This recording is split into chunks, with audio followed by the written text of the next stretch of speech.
Hi everyone. So, you've set up your shop, linked your social media, and now the best part begins. Someone wants to buy from you. But what happens next? Today, I'm going to show you the magic of the record order process. All orders coming from your online store are automatically recorded in your orders widget. For orders that come through other channels like your physical shop, Instagram, WhatsApp, Facebook, and more, you can manually enter them using the record order feature. This ensures that you have a complete record of all your business orders in one place.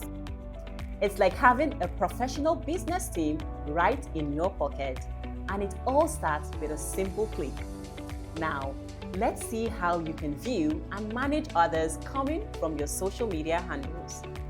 When you open the record order page, start by selecting the channel the sale came from.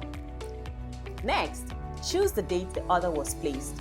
It is preset to today's date by default. Then, select the order status, whether it is paid, delivered, overdue, deposit, or any other applicable status. Finally, select the product that was ordered from your list of available products. Once the order appears in your orders widget, you can now print or share a receipt or an invoice. If you are selling a physical product like a cool t-shirt or a handmade craft, the logistics and delivery management tools take over. You can organize and track exactly where the package is, set a delivery schedule, and monitor how fast it gets to your customer.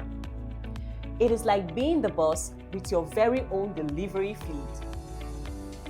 Finally, every order you record is sent to your standard analytics dashboard. It turns those sales into easy-to-read charts. You'll be able to see which days were your busiest and which product your customers love the most. It is a simple way to see your business grow right before your very eyes. And just like that, you've made your first sales. Congratulations!